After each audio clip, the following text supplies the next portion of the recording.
Turn up the radio and sing along. It's time for another great song. This is the Great Song Podcast. Season's greetings and welcome once again to the Great Song Podcast. I'm Rob Alley. I am JP Mosier. And we're here celebrating the greatest songs in modern music history. We're going to tell you what makes them great, why we think they're awesome, and why you should too. JP, how you doing today, man? I'm doing fantastic. Read an amazing story last night that I just have to share. Do tell. Did you hear about the guy that died of the lung stuff, and they found out that he died because every night before he went to bed, he smelled his socks? It wasn't just like a whiff. Like, he sat there and inhaled like the smell smelled of his socks. Like, he loved the smell of his own brand. And I got to thinking, if anybody in the world would die from sock smelling, it's James Hetfield. I would see that guy taking a big deep breath and then just going, rah, yeah, at the end. And that is how we're transitioning into our episode for today. Wow, what a perfect intro to today's episode, which is Enter Sandman by Metallica, talking about James Hetfield sniffing his own socks and giving himself, mesothelioma, I guess? Is that what that I don't know. Wow.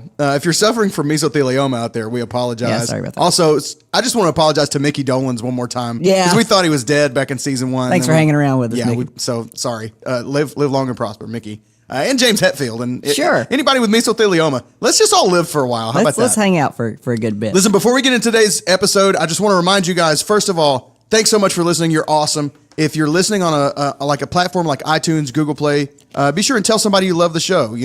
Tell somebody about it. Give us a review. Give us a rating. That kind of thing. And before I forget, I want to make sure you know that we have merch.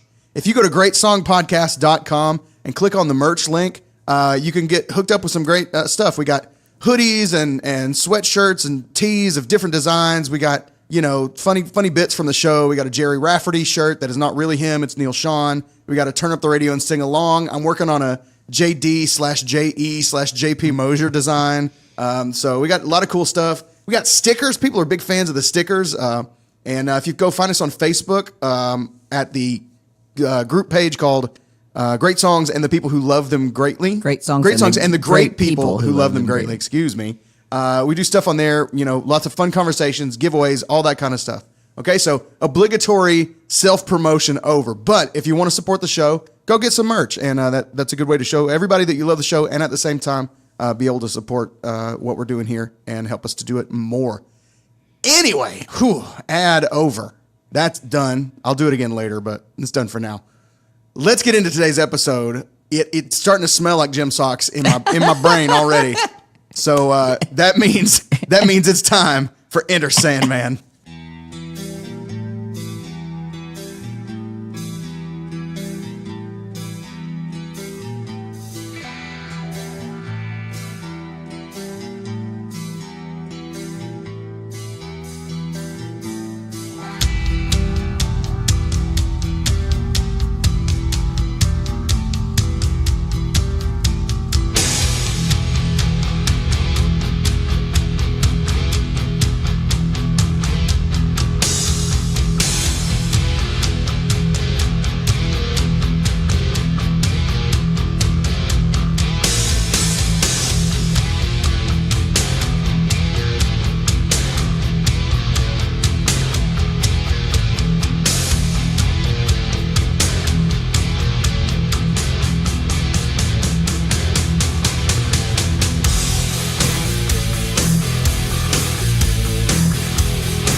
Yeah.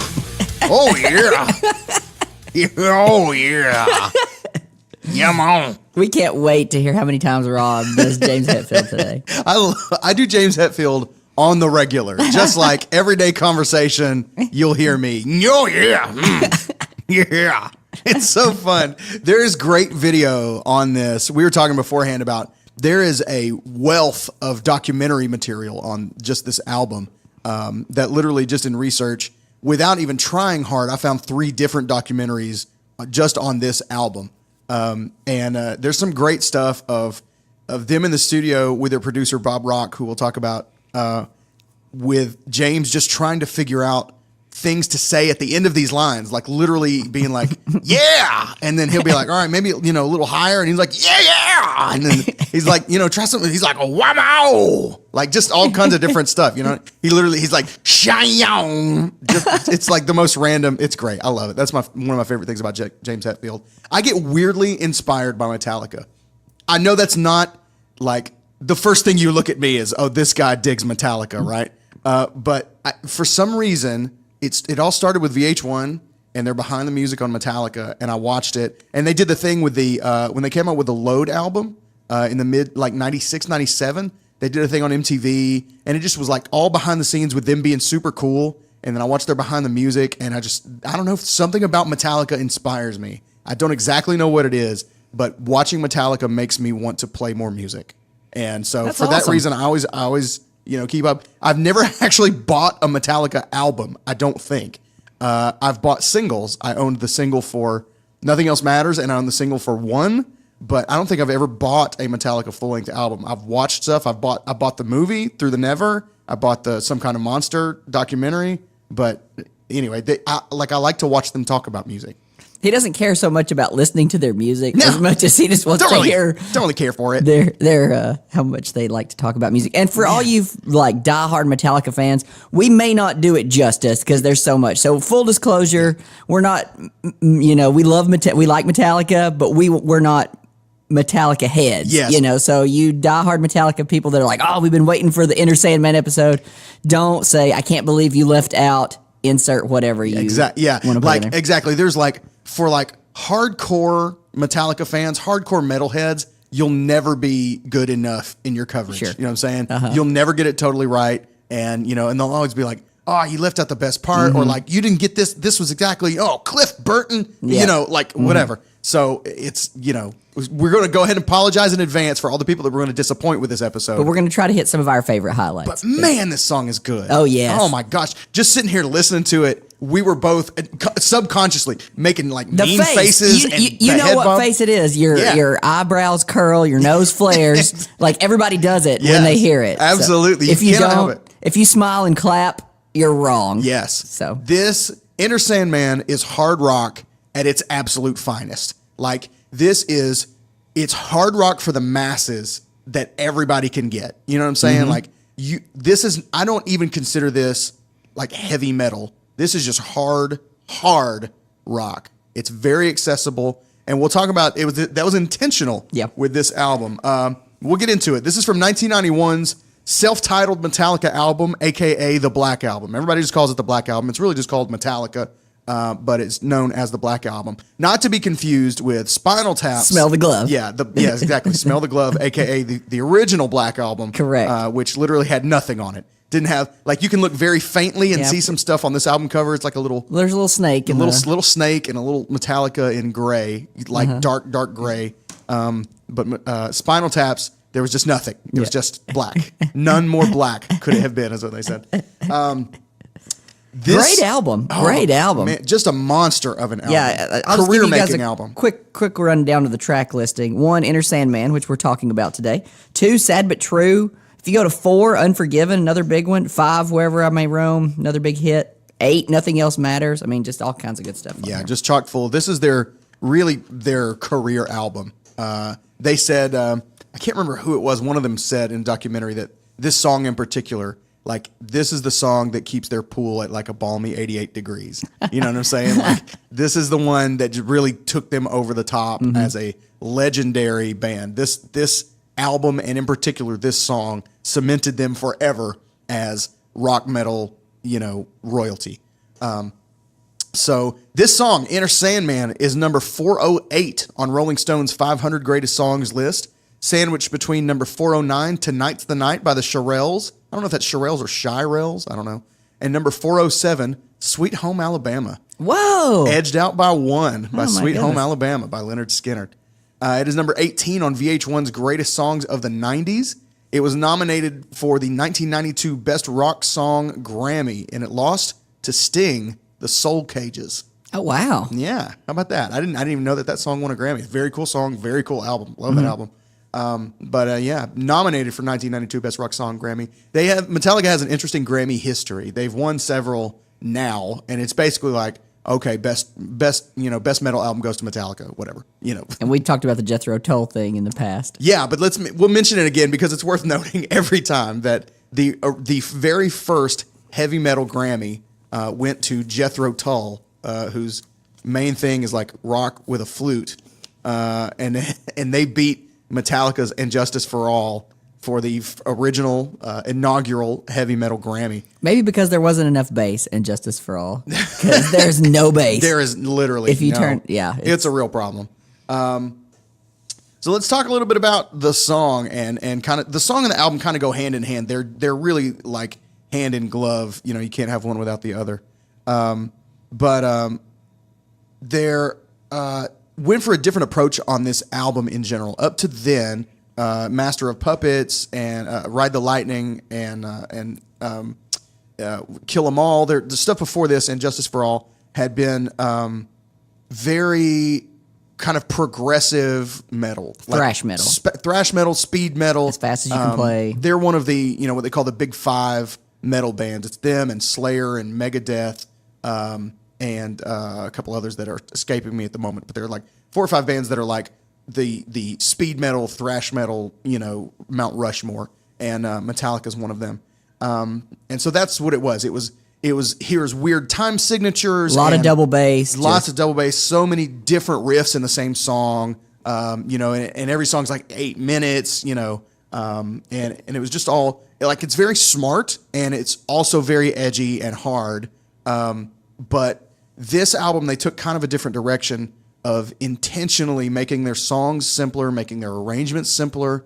I don't know that it was necessarily to reach a broader audience, but one of the effects was that they reached a much broader audience. Slowed down the beats per minute on everything. Yeah, too, yeah, exactly, right.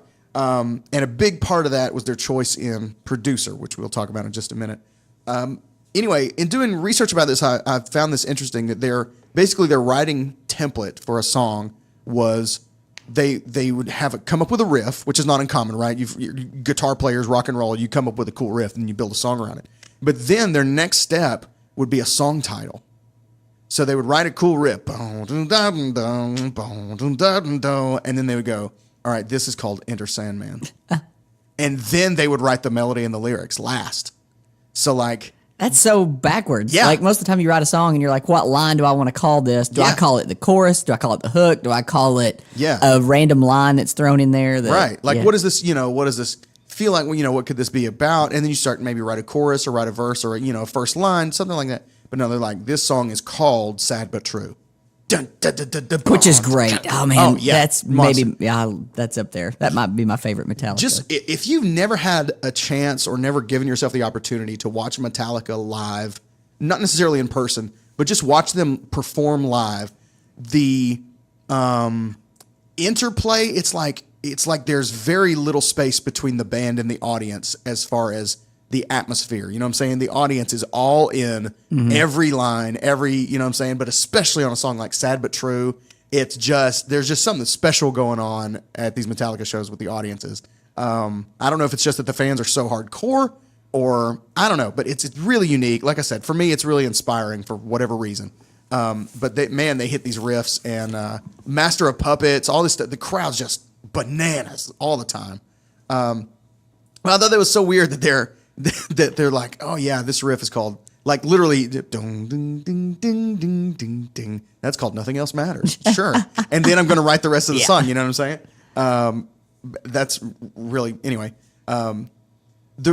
This riff, speaking of the riffs that started the song, is one of the all-time great hard rock riffs, if not the best. There are some that are, if you look at like, websites that all they do is list things, they'll list some that are better than this. They'll say maybe Paradise City. Sweet Child of Mine is better, or something like that.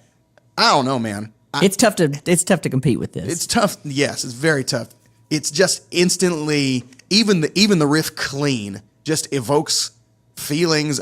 It's probably because you know what else is coming. And it's an E. Come on. Yeah, come on, man. It's an E. Now it's probably in D. Yeah. They're getting older. So, or they at least tune down their guitar half step. yeah, so it's getting harder to keep up with these, these higher songs. But for me, I don't know if there's a better hard rock riff and it's so simple. It's not hard. Like, that's the difference between the Black Album and their previous stuff, is that most of the riffs are a lot more simple. This riff on a previous album might have gone dun dun dun dun dun, you know what I'm saying? Like, with time changes and all this stuff in it. It's the funny thing is, it started off even simpler than it is. Did you see this? The original riff that Kirk Hammett came up with for this was half the length of this. So it was the riff, and then it was what they call like the tail, the dun dun dun dun dun dun dun. So it went bum dun dun dun dun dun dun dun. So it only played it once? Yeah, only played it once. And it was Lars's suggestion to play the main part of the riff 3 times and then put the tail on it. And that really, if it had been the other way, it might have just been just another riff. You know what I'm saying? You would have played it 800 times in the song and gotten bored of it. But there's this anticipation. The build. Yeah, it's like, it just drives forever, So good on you, Lars. Way to be on that one. You really, really made a good contribution on that. Especially coming from a drummer. That's a good little nice job. Sometimes us guitar players need some coaching from our drummer. Exactly. We need some fencing in, some coaching, yeah. The song itself was originally written either about or at least including references to SIDS, which is sudden infant death syndrome. And it was, it had lyrics basically about a child dying in the middle of the night, and the Sandman was basically the one who did it, but nobody knew because it was just, SIDS. That's pretty grim, and so they decided to maybe back off that a little bit and make it a little more vague and leave the listener to interpret kind of his or own creepiness, and it's just the creepiness alone of the first line of the chorus. It just all lands just right. The sleep with one eye open, that says it all, right? That's, if you encapsulated the song in one line, it's sleep with one eye open. You never know what might happen in the night. Your dreams are going to be weird. Your, just general creepiness happens at night. There's this weird old guy in the video who we'll talk about later because I got a bone to pick with the internet. So I'm going to go ahead and tell you, listeners, just hang in because you're going to hear it from me about the old guy. So yeah, they pulled off the lyrics a little bit to to allow for more open interpretation, which is probably for the best. If this had just been a song about a kid dying in the middle of the night, I'm not sure that would have been. It's not something you're going to want to be like, let me sing about that, like, let me listen to that song a lot. It's dark enough as is. It's exactly. It's plenty dark as it is. There is a little bit of controversy about this riff. Did you see this? Roll it. Okay. Metallica has actually been accused of ripping off this riff. I hadn't heard that. That it's not theirs to begin with. That they were accused of ripping off the main riff from a song called Tapping Into the Emotional Void by the band Excel, which was released in 1989, 2 years before Enter Sandman. I'm going to play it. You're going to play a little bit? I'm going to play it, Yeah, and let's you be the judge. You tell me. This is Tapping Into the Emotional Void by the band Excel.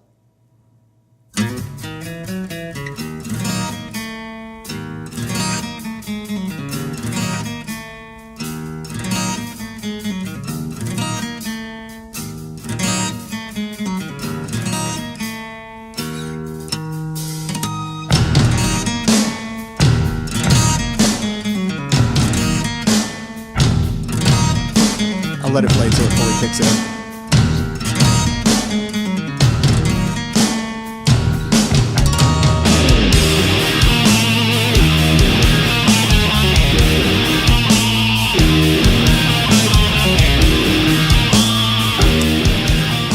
Yo! I have never heard that, Whoa. and I was like, "There's no way." But man, Oh no. You be the judge Oh. out there in podcast land. but Goodness gracious. Yeah, no. Yeah, I mean, I definitely think you can raise the question. So here's Michael, who wrote Kirk Hammett wrote the riff? Kirk Hammett wrote the riff. Or did Hetfield write the riff? Hammett Okay. wrote the riff. He's credited with Okay. the riff.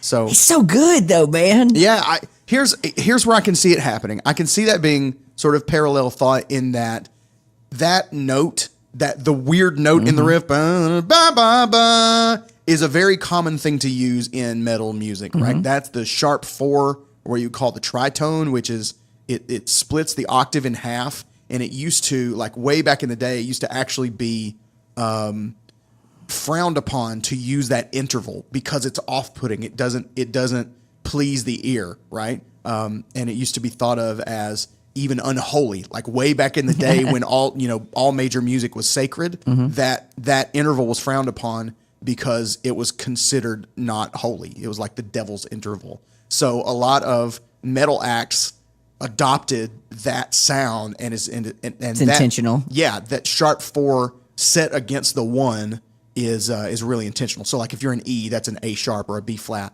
and so it gets used a lot in heavy music. So in that regard, I can see those riffs both coming from two different places and ending up that close.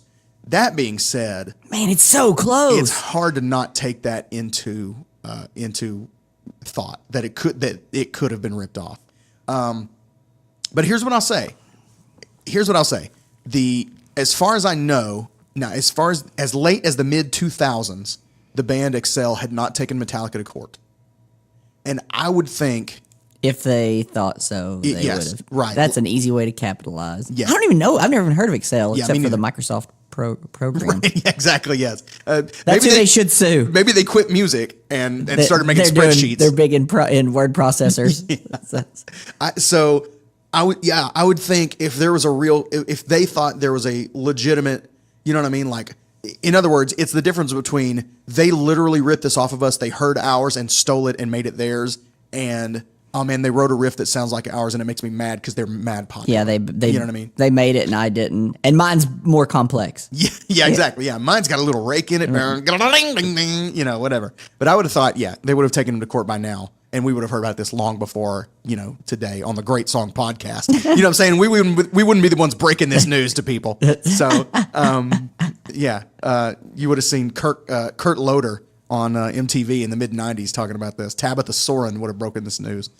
Matt Pinfield. Look at that. Look at that. Wow. Rob digging deep in the bag of goodness. There was who was the Jesse? You remember Jesse with the weird hair? And he's like, whoa. He was like, bro. He's like, anyway.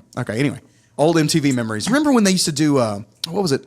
Music? They played like music on there? There'd be music videos on Wow. music. Yeah. Jeez, that was crazy times. It was like the Wild West, man. Music on music television.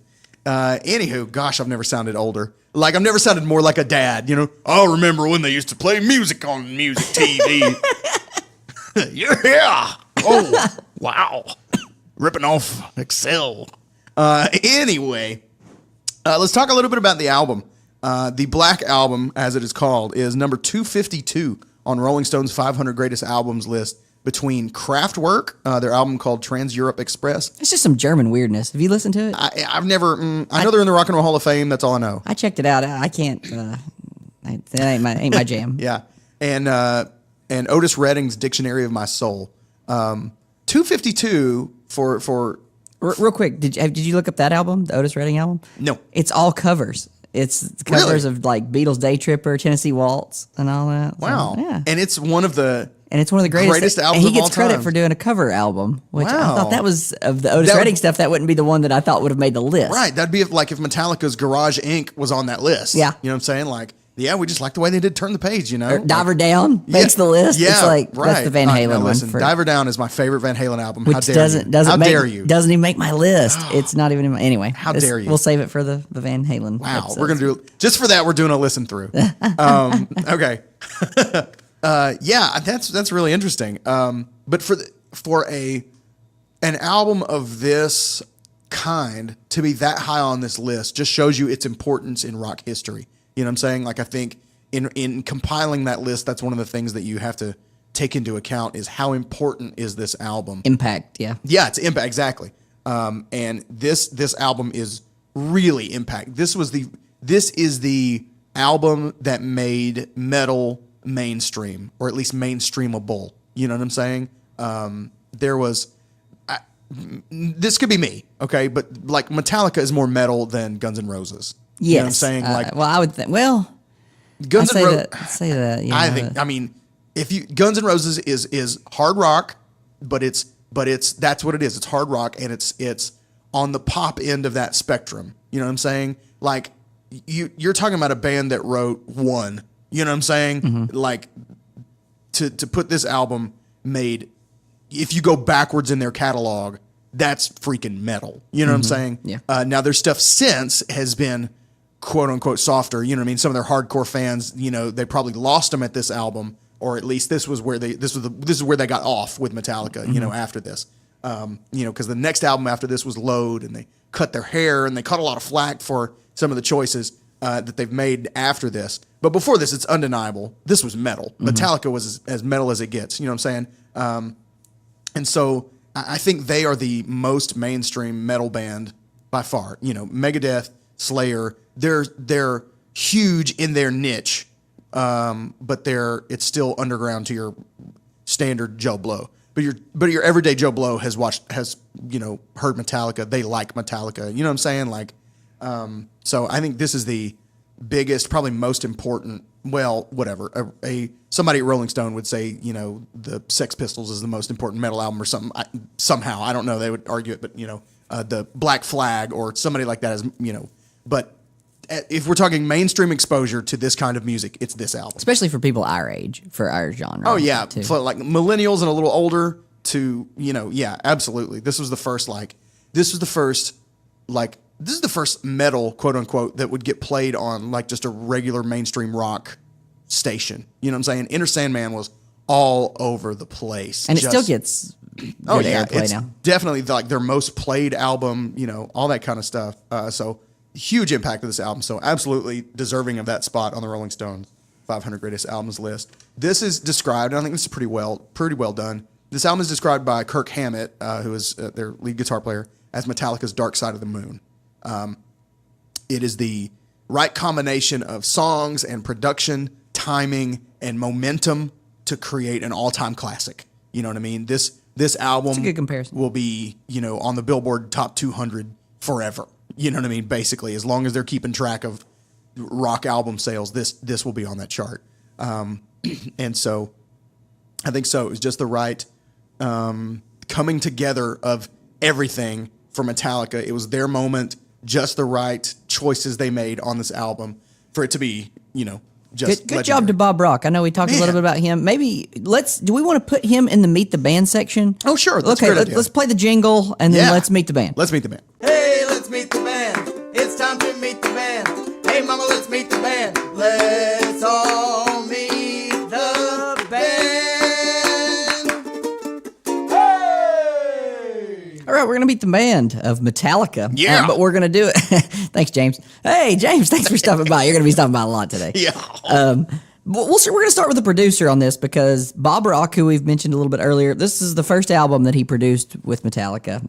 He really didn't get along with the guys and swore this was the last time he was going to work with them, but this album blew up, so he ended up doing 4 more albums with them. Yeah. Nothing anywhere as good as this one, but he did 4 more with them. Metallica fans even signed a petition asking Metallica and Bob Rock to never work again, and it really hurt his kids' feelings. Like, it tore up his kids, like, because there's petitions about your dad, you know, Right, yeah. going around. That's never good. And he had a really good quote when he started with them. After this one, he said, "Sometimes even with a great coach, the team keeps losing." So I thought that was pretty neat. I thought that was good. He said that about Metallica? Yeah, he's like, sometimes after the first Oh, album, after this one that they okay. did, because the others kind of kept Load going. was huge. Like, Load was Yep, big. It and- wasn't, you can't follow this up, but Load then was, they started going down. but then it was, And so that was his take on that. Yeah, we talked about some of the biggest changes that he provided, the slower beats per minute, much more bass oh yeah. on this. So. Yeah, if you listen to Metallica's early stuff, like go back and listen to One. Like One is one of their signature songs. you literally just can't hear the bass guitar.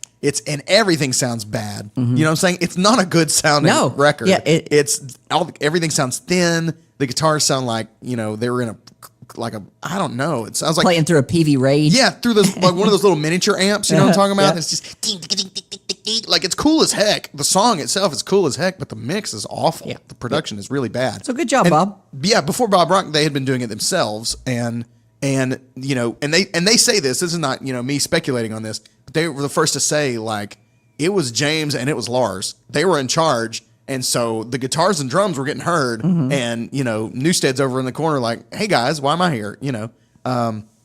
So yeah, I have my own. I said a minute ago that Kirk Hammett calls this Metallica's Dark Side of the Moon, but in light of what you said about it being, they intentionally steered away from more progressive, longer, more complicated songs, and went more short, simpler songs. Slowed it down, made it a little bit more accessible. Maybe compromised a little bit with Bob Rock. You know what I'm saying? He had worked with Motley Crue. That was the one that particularly got them. So you can thank Motley Crue really for this album, because that's the one that Metallica heard and thought, maybe we should call this Bob Rock dude. But he'd worked with, other bands who were more on the hard rock side of this, you know what I mean? A little bit more commercial than Metallica had been previously. So I'm going to compare this, instead of Dark Side of the Moon, which I think is apt, but I think a more apt comparison is to call this their Invisible Touch. Genesis. Genesis's Invisible Touch album, which we're going to talk about at some point. That might be our next album listen through. Yeah. That's the one that we talked about. That was their entryway from like being a straight prog band into something that you wanted to hear on the radio. Through this same sort of that's good. Same like sort of process. That's a great comparison. That's what I'm gonna call it. It's kind of a distilling of their essence into something that is more palatable to more people. I really like that. Hey, let's Hey, you know what we just did? Yeah. We did a Meet the Band section and started with Bob Rock on Metallica. Let's play the jingle again and now actually meet the band. All right, that was kind of a disgrace to start with Metallica and be like, hey, we're going to talk about the producer, Bob Rock. So let's play the jingle and let's meet the band. Hey, let's meet the band. It's time to meet the band. Hey, mama, let's meet the band. Let's all meet the band. Hey! Okay, now we actually are going to meet the band of Metallica. Oh, yeah. We got your own little section in there, Bob Rock. Okay, on lead vocals and rhythm guitar, James Hetfield, the aforementioned. Yeah. And there he is. He's ranked number 8 in Joel McEver's book, The 100 Greatest Metal Guitarists of All Time. I think that's a pretty good... And then I started thinking back, metal guitar, and then I was thinking, is that more Impact? Because, he does a few of the solos and a few of the riffs, but 8 seems kind of high for me. I think he wrote a lot of the riffs, though. Like a lot of their main riffs came from him. But yeah, that's number 8. That's pretty high. 92 pyrotechnic accident, second and third degree burns. Yeah. So the thing that I think that makes him so metal is that he was back. If y'all haven't looked it up, look up him, with his little pyrotechnic thing. You can see him catching on fire. Yeah. He 17 days later, he was back, doing stuff with him. Man. Yeah, so pretty metal. That is pretty metal. Take that, Bono, and your bike wreck. Right. Vocal coaching with a cassette tape, and he actually uses the same vocal warm-up before any show or recording. He had this little vocal warm-up. Listen, I want his vocal warm-up. Yeah. You know what I'm saying? Uh-huh. I want to be able to do that to my voice for that long and still be able to go. Sure. I mean, seriously, send me that link. I want that. Big Oakland Raiders fan? Big San Francisco Giants baseball fan? Yeah, they're all like Bay Area sports teams. Big San Jose Sharks fan? Most notable hobby? Beekeeping. What? James Hetfield, the beekeeper. Actually, you know what? I feel like maybe he probably just kind of likes to get stung. He thinks he likes the pain. Yeah. He just, Let me, how many songs have come out of him? He doesn't even wear the protective hat or face thing. He's just got a buzzing around his beard. I'm just going to go keep these bees. That's right. And then come out with inspiration for the next album. He's got honey dripping from his chin. He's just game on. He just sticks his hand in it. Gear... ESP and Gibson Explorers, Gibson and ESP Flying Vs, amps, Mesa Boogie tracks, Mesa Boogie. I don't know if it's a boogie. Mesa Boogie. I'm having trouble talking today. The Triaxis X4. Here's my favorite. The only reason I really wanted to go down the gear path, obviously, because he's got his notable stuff. He is sponsored and still uses Ernie Ball Power Slinky strings. Heck yeah. What? Those are like $5.50 strings. Yeah. That I could never keep in tune. No, I can't. For some reason, Ernie Ball strings have never worked for me. That's the funniest thing to me. So well done on that. Whatever, man. Power Slinky, dude. That's right. Power Power! Slink Yeah. it up, James. On lead guitar, Kirk Hammett, ranked number 11th on the Rolling Stones top 100 guitarists. That makes sense. Just 100 top 100 guitarists, period. Ever. Okay. Yeah, he's number 11. In a band called Exodus prior to Metallica, and was recruited to replace Dave Mustaine. I don't know if we'll get on the Dave Mustaine story. We might. Oh, yeah, it's later. interesting. Sure. We'll we're never going to do a Megadeth song. That's true. So we might as well talk about him now. We'll hit it on it here in a minute. Went to high school with Les Claypool of Primus. Did you know that? They're No. still like really big buddies. Okay, that makes sense then, because I knew that Les Claypool auditioned for them when Cliff Burton died. Which we will tell that story for Okay, sure. all right. I definitely want to tell that one. Yeah, so they're big buddies. Kirk Hammett and Les Claypool. It's interesting. Big They were buddies. like, there's a great thing on, I'm pretty sure it's Behind the Music, where they're talking about Les Claypool actually makes a like an interview. They interviewed him for it, and they were like, "You're too good." Like he had his own thing. You know what I'm saying? He was too much his own thing to be part of Metallica. Why are they not in a band together though? Kirk Hammett and Les Claypool. That would be, It'd be weird. It'd just be too much. I mean, I guess Primus is plenty weird, Yeah, but yeah, he was like, "Hey, you guys want to jam on some Isley Brothers tunes?" Or like, they're like, "Just you're No, it's yeah. not too good." yeah. No. He worked at Burger King before pursuing music. Didn't we Kirk all? Hammett, yeah, that's right. Studied under Joe Satriani while in Exodus. Yeah. So if you're you gonna can learn hear that occasionally in some of his playing. If you're gonna learn under that guy. Yeah, Well, we can go ahead and talk about the Cliff Burton death thing. Okay, I guess. yeah, do Might it. be a good segue because Kirk Hammett and Cliff Burton were. Cliff Burton was the original bass player Right. for Metallica. And Actually, there was one before Cliff. Oh, yeah? but he was the first after they were like. And I wish I had his name in front of me. I looked it up literally earlier today. and the I forgot. Metallica fans out there Exactly. are like, oh, come on, This how do you is- not know it's Cletus Smith Yes. or whatever his name But is? like bass players for Metallica have kind of been like drummers for Spinal Tap. Mm-hmm. I mean, without being. I mean, Cliff Burton died. You know what I'm saying? But like, it's sort of that. There's kind of a long list. There's like 5. Cliff Burton and Kurt Hammett were fighting over sleeping arrangements on the tour bus. So they each did a card draw, like to draw for whoever gets the best bed. It was Yeah. Kirk Hammett's bed, but Cliff drew the ace of spades, so he got the back of the bus, which is the best Best bed, yeah. bed on the bus. And they had an accident. He was thrown from the bus and killed. So that should have been Yeah. Kurt Hammett. Yeah. So And it's it- a crazy, sad story. Just rocked the band. I mean, Yeah. they were just. Yeah, I think they were out in Germany. Mm-hmm. Yeah. Hobbies for Kirk Hammett, to get back on a lighter subject. Yeah, seriously. Horror memorabilia, maybe not so much lighter. Comic books and surfing. yeah. Yeah, big surfer. He's a big surfer, and he collects tons of like classic horror. He's like got all kinds of even on his signature ESP guitar, it's got like Frankenstein's monster on it Yep. and the Mummy or whatever. Plays a ESP Zorlak. That was his first like main guitar that he had. It's like a Jackson, but the headstock's reversed on it. Also uses the Mesa Bookie. But why can't I keep saying Bookie? Mesa Bookie. Why do I keep saying that? Mesa Bookie. Rack mount dual rectifier with Randall cabinets, and he also uses Ernie Ball Power Slinky strings. Hey man. Why not? On bass, Jason Newsted left Metallica for Ozzy Osbourne, and when they got Robert Trujillo, Robert Trujillo, man. Trujillo, he joined Metallica in 2003 from Ozzy. So basically, they just swapped bass players. Yeah. is all they did. Yeah.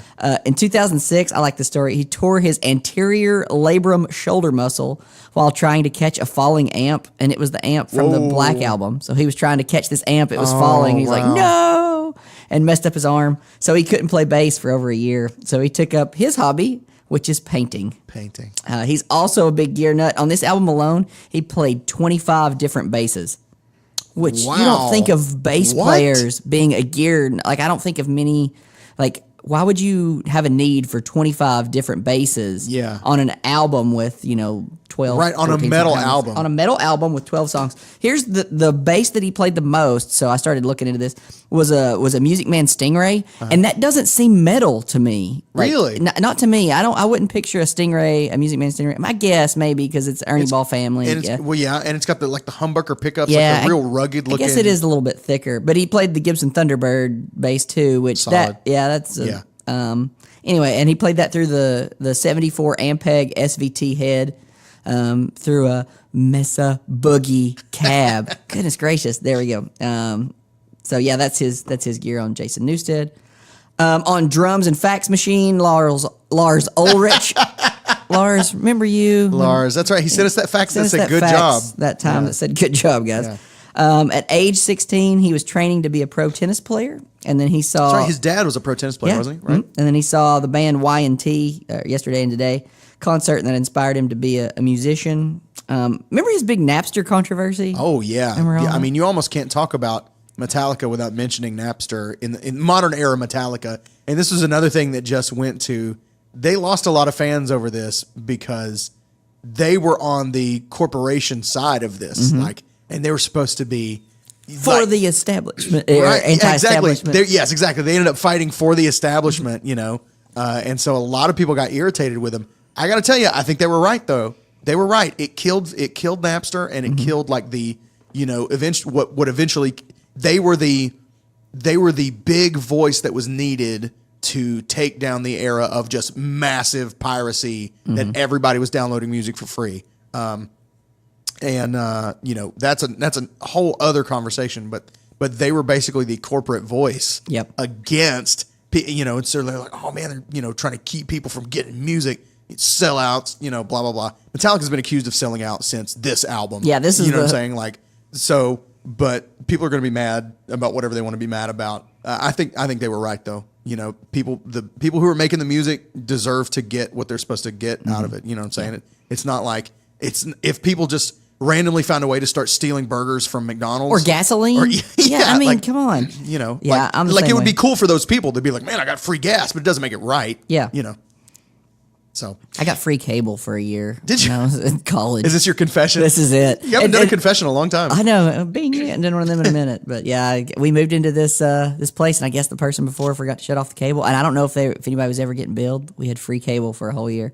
Yeah. And I think about that because that was about the time of Napster, because I was in college in the Napster years. Did you ever get on that train of downloading? I didn't, because I wasn't that cool, but I had my friends all my roommates did it and stuff. And one of my roommates, a girl he was seeing at the time, this is where it gets really bad. And I'm like, man, this is why they had to get rid of it. Is she would sell CDs. She'd be like, send me a list of pick your 10 songs and I'll make you a CD for $10. Yeah. Oh, and I was like, oh, that's so cool. So I get to have my own little and so looking back on it, Lars is like, I can't believe we're even discussing this right now. Yeah. So anyway. True, man. Hashtag Lars was right. Lars was right. That's right. There's a great song. There's a Weird Al Yankovic song called "Don't Download This Song," and it's like a We Are the World feel, right? It's like, don't download this song. And in one of the choruses, they say, "Even Lars Ulrich knows it's wrong." That's awesome. That's good. That's good. Hey, Weird Al. We haven't talked about him in a minute. Yeah, man. He's got love that guy. Got to creep in every bit. We'll get him on here one day. Yeah. Lars, big buddies with Noel Gallagher, fan of Oasis. Oh, weird. I did not see that coming. He's a big fan of Oasis. So it's neat that two big members of this band are friends with big members of other bands. Is that weird? Why is that weird? Not weird. I mean, not weird. I don't know. I don't know. Also a fan of fine art. Gear that he uses: Tama, Zildjian cymbals, and Remo heads. Not on this album. You think we should talk about Dave Mustaine? You want to talk a little bit about it? Oh, sure. Yeah. I mean, tell just the story. he's an important factor of the Metallica story. He was tell a little Dave Mustaine-ness. Okay, so he was originally part of the band before Kirk Hammett. He was their original lead guitar player. Undeniably an amazing guitar player. Great musician. Like, just as far as shred, like he's speed metal. He is speed metal. Dave Mustaine is like, truly. But had some substance abuse problems when they were first getting ready to record. So like literally they're getting ready to go into the studio to record Kill 'Em All, their first album.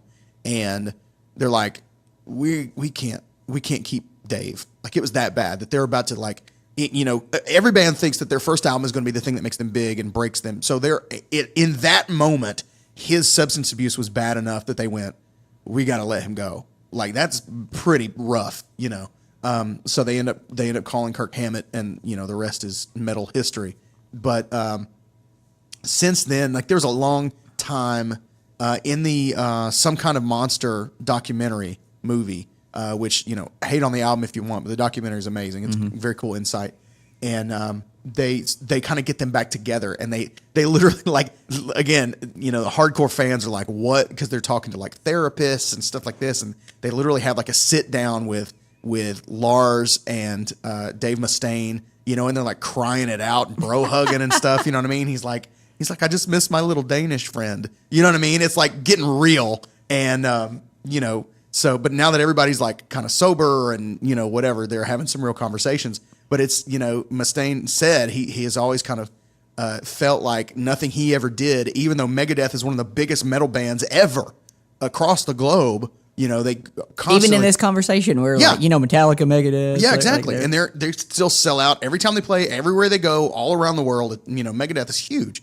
But he still felt like he could never measure up. He still always felt like the guy who got kicked out of Metallica and missed his opportunity to be part of this legendary, band. And he said people would, every time people see him on the street, they're not like, like there's as many people who are like, oh, Metallica, just to get in his feels, as there are people who are like, yeah, Megadeth. You know what I mean? There are people who like, just call him a piece of crap on the street because he blew it with Metallica.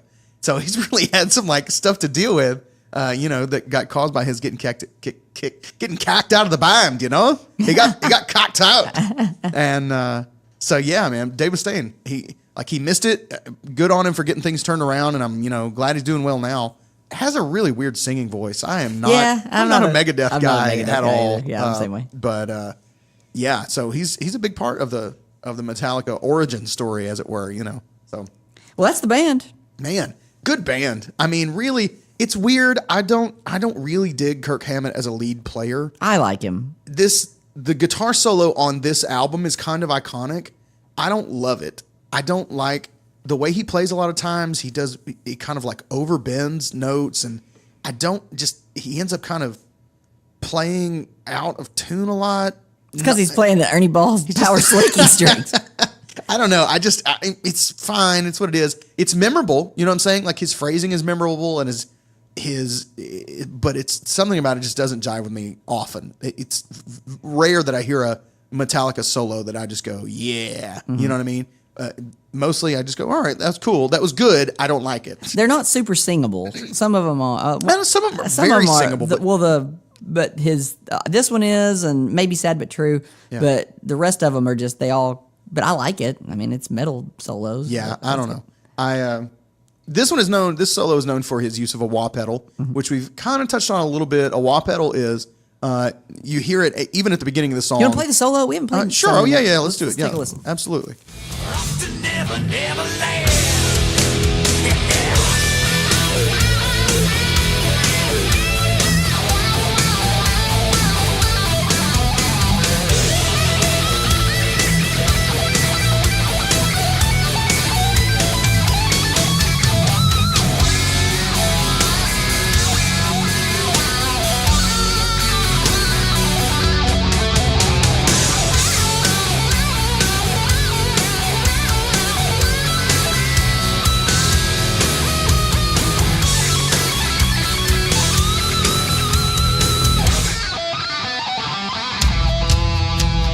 Okay, so, like it or not, there are parts of that solo that I really like. There are parts of that solo that I really hate. The last part, though, apparently was influenced by Heart.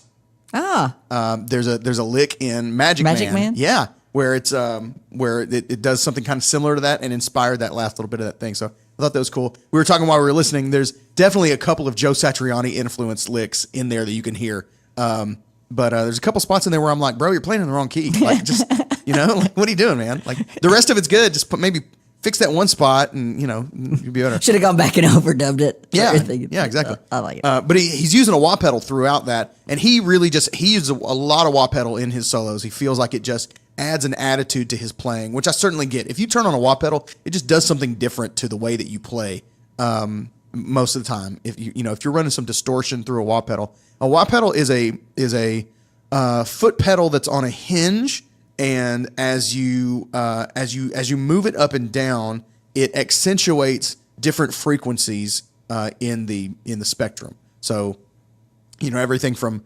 100 hertz up to 20,000 hertz or whatever the spectrum is of sound, it accentuates different frequencies. And when you move the pedal, that little thing that is the the section that's getting accentuated moves up and down the frequency spectrum. And so you end up getting this high to low, high to low, high to low, that you end up with that wow, wow, wow. Did we do wow, best wah wow. solos? We did one time. I think we've talked. I think we've about mentioned it a little bit. Yeah, yeah. I think we did. But probably with the Clapton episode in season 1. I think we talked about him.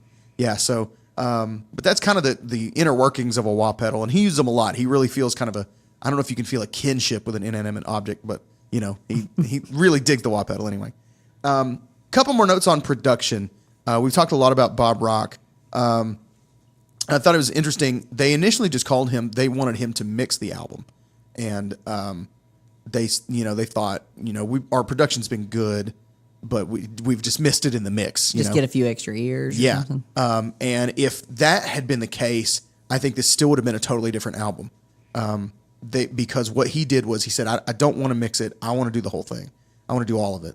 And he brought them into a space where what they had done previously was honestly a lot like what happens now in some cases with bands who are like on a budget or whatever. You record one part at a time, and you would, rinky dink and get this part perfect, and then you would lay in the next part, and you just stack stuff, that way. So you would do your drums and get them perfect, right? And then you would bring in your bass, and you'd bring in the bass and overdub the bass until it was perfect. And you bring in the guitars and do it and punch in and do all this stuff until it's perfect. And you end up with stuff that is good, even great, but it is missing the attitude. Feel. And that's what Bob Rock said about them. He's like, he went to see them perform live, and he said, you guys are not conveying that energy. You're rocking and you're metal, but you're not conveying who you really are. When you play and you get that connection with the fans, that's not coming across on the record. And so what he wanted to do was get that energy in a studio recording. So they tracked all their basic tracks together in the same room. They just, big studio main room, isolated the instruments to be able to get good sounding recordings. But he said they really did a lot of work up front on getting the right snare sound, all that stuff up front. And by the way, they got the right snare sound. It's like a gunshot. Yeah. I mean, my goodness, the drums on this sound just beyond amazing.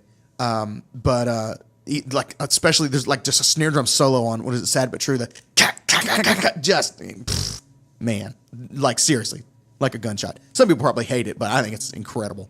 I like the guitars on Sad But True. Sad But True is good. Yeah. Let's start over. Okay, this is Sad But True by Metallica. Yeah.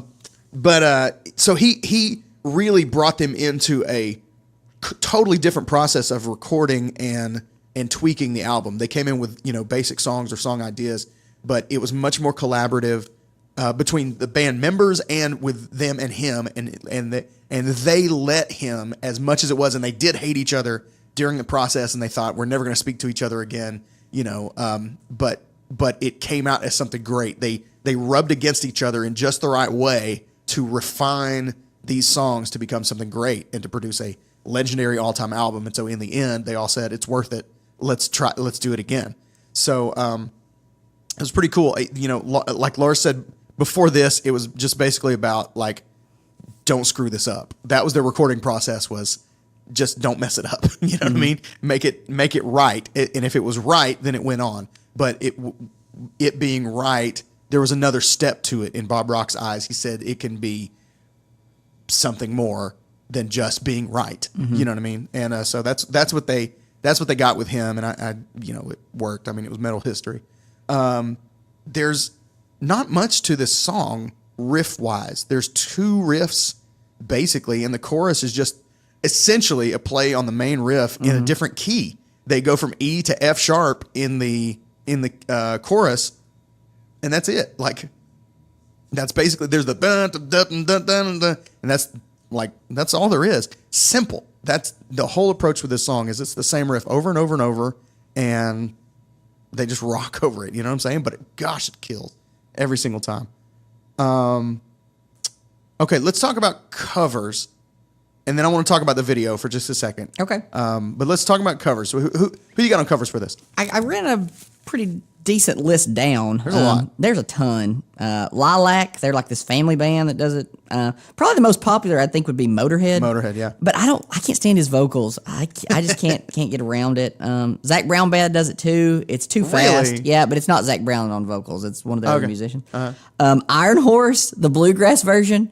Listen, I LOL'd. Okay. No joke. Take a quick gander of this. This is the others are pretty similar. Well, here, just listen to this. This will make you LOL. Okay, here we go. This is Enter Sandman featuring By Iron Horse.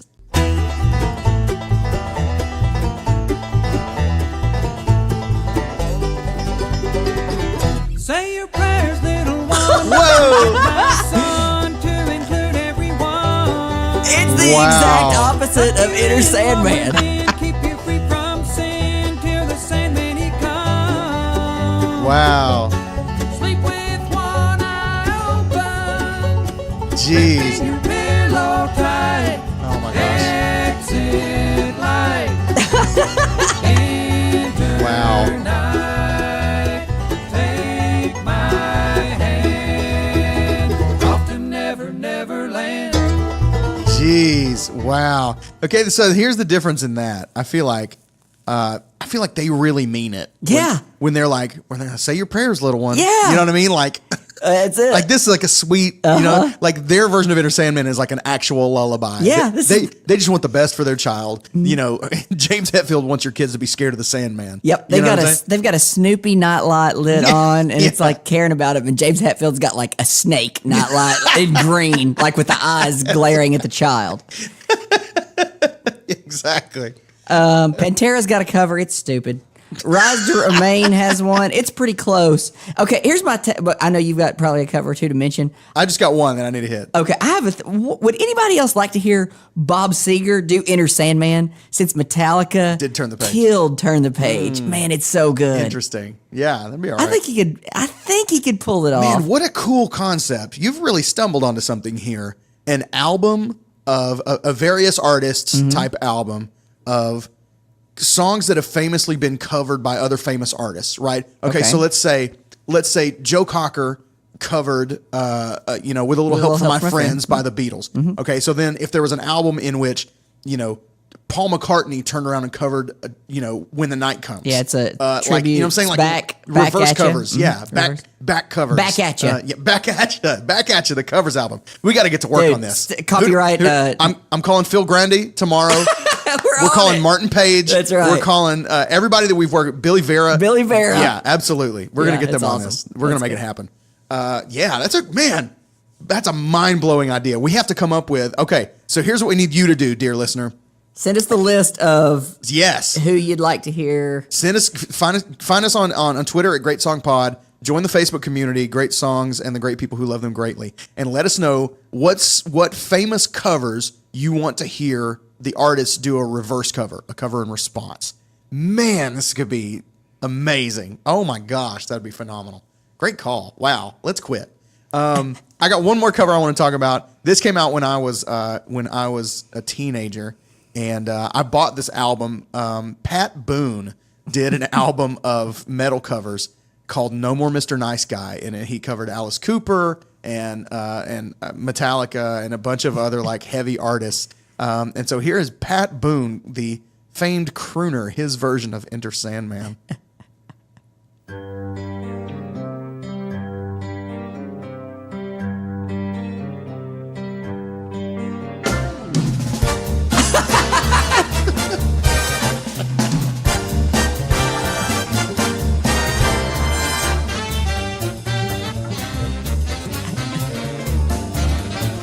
Oh yeah! Yeah. Aqua Say Lung. your prayers, little one. Don't forget, my son, to include everyone.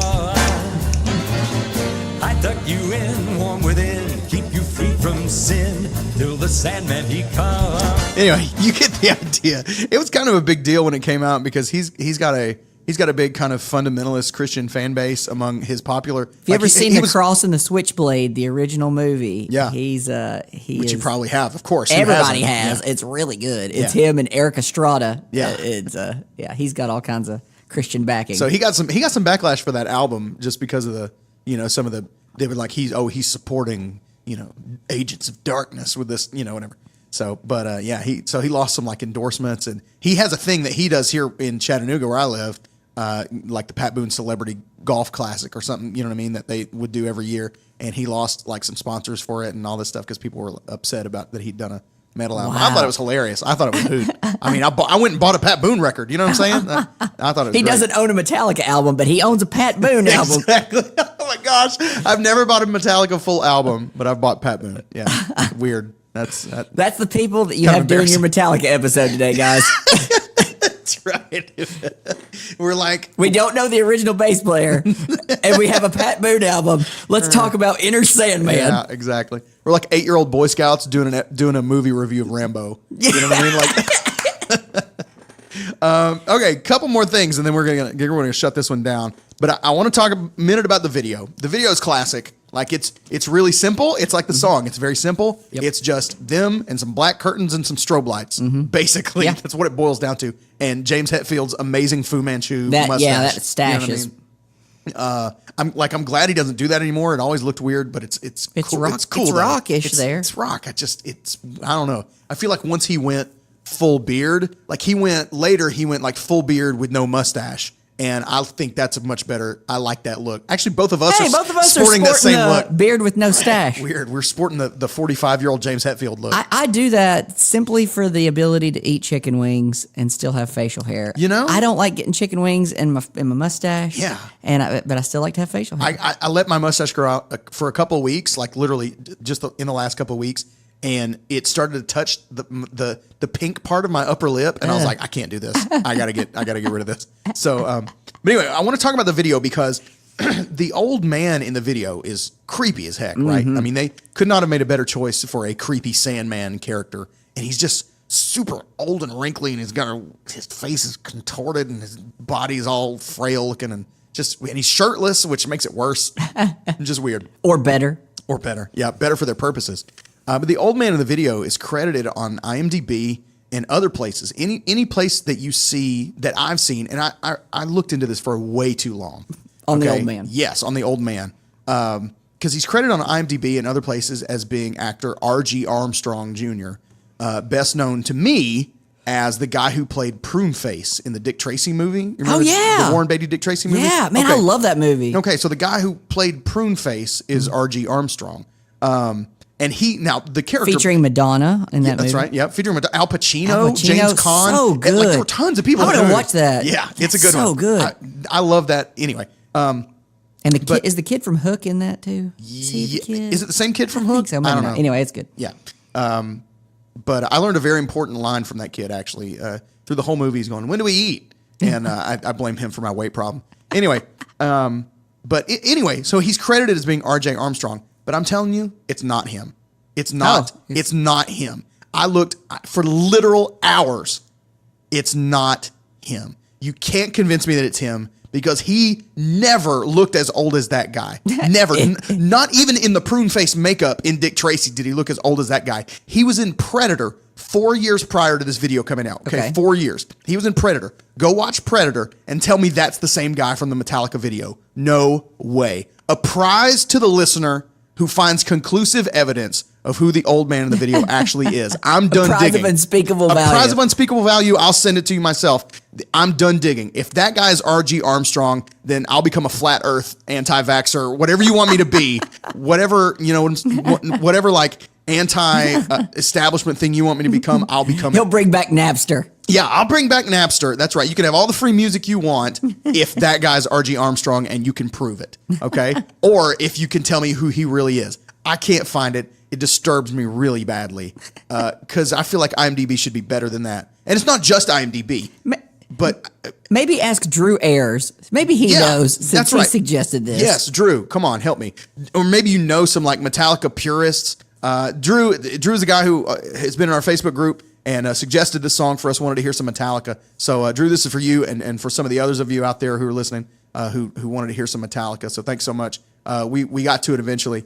And if you want to hear something else, man, just And we are let us getting know. around to your request. We promise. This is proof that we're getting to your request. Yeah, absolutely. I have one other note, and this is it. And this Roll is it. because we'll never get to mention this otherwise. Okay. There's a band called Metallica. Have you seen this? Uh-uh. Okay, BEAT, Alica. Okay, so like beat. Beat Alica is they're a Milwaukee, Wisconsin group that blends Metallica with the Beatles, taking parts of Metallica songs and parts of Beatles songs, and they mash them up together and create something unique. They drew attention on the internet and had to deal with some legal issues, but in 2007, they released a fully authorized album called Sergeant Hetfield's Motor Breath Pub Band. What a great name. That's great. And the names of the group members are James, Jaymz, James Linfield, Lennon Hetfield, and then Gerg Hammondson. So it's GRG. So it could be George or it could be Greg. There's not a Greg, George. I guess, but it's George Hammondson. Cliff McBurtney on bass, and Ringo Lars That's on good. drums. That's good. So yeah. Anyway, Beatallica. How about that? You want to send him out with some Beatallica? No, version of this? I don't. We'll find something to send him out with. Anyway, maybe some more of that Pat Boone. I was kind of feeling it. No, Yeah. let's go with some. Yeah, that's like the. Well, come on. Enter Sandman, baby. I don't know what that is. I don't know who to thank you for stopping by. Thanks, that guy. Thanks for going away. Thanks, whoever R.G. that is. Armstrong, for stopping by. Anyway, we hope you guys have enjoyed this episode. Thanks so much for listening. Thanks for joining rocking with us. Thanks for rocking with us. Absolutely. Go see us at greatsongpodcast.com. Make sure you hit that subscribe button wherever you're listening on. Go check out some merch at greatsongpodcast.com. Facebook group, Great Songs, and the great people who love them greatly. And let us know. I seriously want to know whose reverse cover you want to hear, because I think this could be a really fun conversation. So go hit us up on the Facebook group and let's talk about it. Until next time, I'm Rob. I'm JP. Go listen to some music.